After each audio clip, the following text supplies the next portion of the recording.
इस वीलॉग में बड़ी खबरें हैं, बहुत इंपॉर्टेंट चीजें हैं, लेकिन मुझे एक पैटर्न के साथ चलना पड़ेगा। लेकिन थोड़ा सा आपको बताता हूं, पाकिस्तान तहरीक इंसाफ का जलसा है पेशावर में और पूरे पाकिस्तान से लोग वहां जा रहे हैं। इस पे हम बाद में बात करेंगे, क्योंकि ये जलसा आज इमरान खान साहब की बड़े लंबे अरसे के बाद एक कॉल है और उस सिलसिले में एक जलसा है जो पाकिस्तान तहरीक इंसाफ का एक बड़ा इम्तिहान है। बाद में बात करते हैं, लेकिन शहबाज शरीफ साहब ने अक़वाम मुत्तहिदा में खिताब किया है। जितनी पॉजिटिव चीजें हैं वो आपको पाकिस्तान के मीडिया पे मिल जाएंगी। आप आज के अखबारात उठा के पढ़ लें, आपको बड़ी तारीफें मिल जाएंगी। मैं वो नहीं करने वाला। जितनी पॉजिटिव चीजें हैं वो आपको टाउट्स मीडिया वाले जो हैं वो बता देंगे। शहबाज शरीफ का जो फैन क्लब है नवाज शरीफ का, वो आपको बता देगा। जो इनका अपना ग्रुप है पीएमएलएन का, सहाफियों का, दानिश्वरों का, वो आपको बता देगा। पाकिस्तान का सारा यरगमाल मीडिया आपको वही बताएगा जो वो चाहेंगे। लेकिन मैं आपको वो बताता हूं जो चीजें मुझे लगा कि ये नहीं होनी चाहिए थी। नंबर 1, गैर जरूरी तौर पे आसिम मुनीर का और एयर चीफ का नाम लिया शहबाज शरीफ ने। ये सरबराह मुमलिकत ऐसा करते नहीं है। जो वहां पे सहाफी हैं, जो गैर जानिबदार हैं, वो सर पकड़ के बैठ गए थे कि ये क्या ब्लंडर मारा, ये क्या हरकत की है।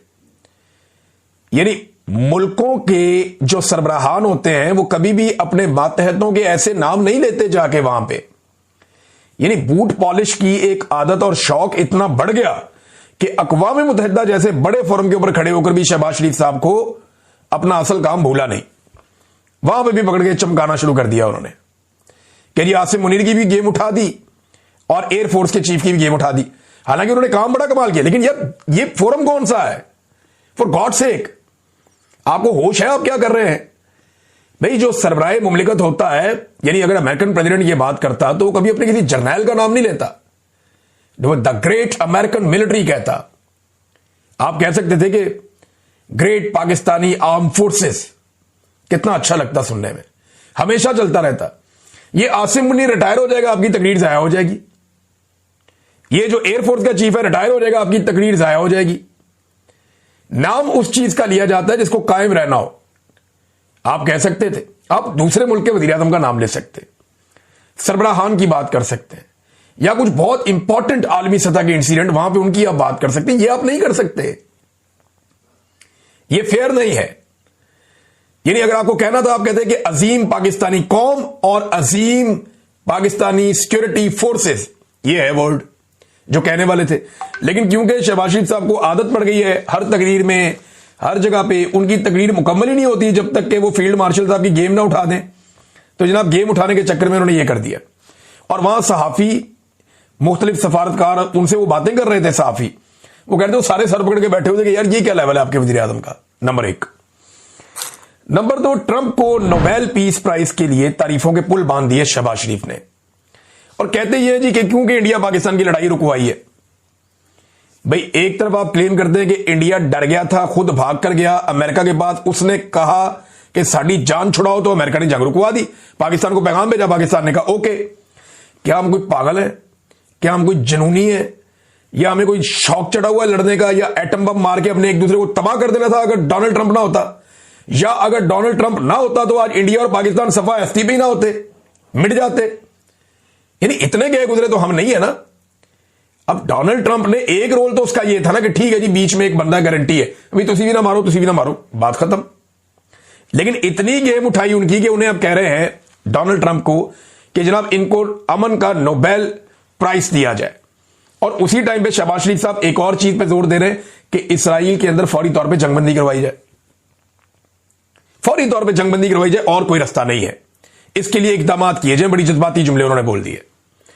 भाई जंगबंदी के खिलाफ रुकावट कहां पे है? अक़वाम मुत्तहिदा में जब भी करारदाद आती है कि इसराइल को जंगबंदी पे आमादा किया जाए और गजा में जंगबंदी की जाए, फलस्तीनियों का नाहक खून जो बह रहा है उसको रोका जाए, जब भी करारदाद आती है तो अमेरिका वीटो कर देता है, डोनाल्ड ट्रंप की गवर्नमेंट वीटो कर देती है। जब भी करारदाद आती है, एक तरफ कह रहे हैं कि जंगबंदी करो, और जंगबंदी के लिए जो भी करारदाद आती है उसको वीटो कर देते हैं डोनाल्ड ट्रंप की गवर्नमेंट, और दूसरी तरफ कह रहे हैं कि डोनाल्ड ट्रंप को अमन का नोबेल पीस प्राइज वो है वो दे दें, Nobel peace prize Donald Trump को दे दें। और डोनाल्ड ट्रंप की हुकूमत रुकवा रही है किसको? जंगबंदी को, रुकवाने के रास्ते में रुकावट है, और साथ ये कह रहे हैं जंगबंदी भी करवा दें। शहबाज शरीफ साहब को समझ आ रही है वो क्या कह रहे हैं? मसला पाकिस्तान इंडिया का इतना बड़ा नहीं था, मसला दुनिया में दो ही मसले इस वक्त बड़े, एक मसला जो फलस्तीनियों के ऊपर लगातार यलगार हो रही है, गाजा का मसला है, दूसरा यूक्रेन का मसला है। बाकी तो मसले इतने बड़े है ही नहीं। तो ये डोनाल्ड ट्रंप की गेम भी उठाई। अच्छा, दूसरा ये इनको यहां मुतालबा करना चाहिए था शहबाज शरीफ को कि मैं अमेरिका में मौजूद हूं, मैं अमरीकी हुकाम से यह मुतालबा करता हूं कि आइंदा जब भी करारदाद आए जंगबंदी के लिए तो अमेरिका उसको वीटो ना करे। और यही बात शहबाज शरीफ को डोनाल्ड ट्रंप के सामने करनी चाहिए थी, लेकिन उसके लिए जरूरत चाहिए। जो आदमी अपने आर्मी चीफ के सामने नहीं बोल सकता, वो डोनाल्ड ट्रंप के सामने क्या बोलेगा। फिर सैलाब के मामले में शहबाज शरीफ साहब ने कहा जी कि सैलाब आया हुआ है, तबाही है, हम जी लोन नहीं लेना चाहते, यानी इमदाद हमें मिलती नहीं है, लोन हम लेना नहीं चाहते। ये सूरत तो फिर यही है ना। तो सैलाब मुतासरीन के लिए आपने किया क्या है मियां साहब? जब से पाकिस्तान में सैलाब आया आप टिक ही नहीं रहे पाकिस्तान में। कभी आप चाइना चले जाते हैं, कभी आप कहीं चले जाते हैं, कभी आप यूएई चले जाते हैं, कभी आप लंदन चले जाते हैं, कभी आप यूरोप चले जाते हैं, अब आप अमेरिका पहुंच गए। अब आप वापस आने का आप नाम ही नहीं ले रहे। पाकिस्तानी डूब डूब के थक गए, वहां पे पानी में से लाशें निकल रही हैं। ना आपने लोगों को खुराक दी, ना आपने लोगों को रेस्क्यू किया, ना आपने लोगों को बचाया डूबने से, कोई ख्याल उनका नहीं रखा। बीमारियां वहां पे फैल गई हैं और अब जाके दुनिया को एक कहानी नहीं सुना रहे हैं। क्लाइमेट चेंज के लिए आपने क्या किया? क्या कोई शजरकारी मुहिम आपने चलाई? कोई भी नहीं। क्या आपने दरख्तों की कटाई रोकी? कोई भी नहीं। क्या आपने किसी भी लेवल के ऊपर पाकिस्तान में क्लाइमेट चेंज के जो असरात हैं उनको कम करने की कोई कोशिश की? बिल्कुल नहीं की।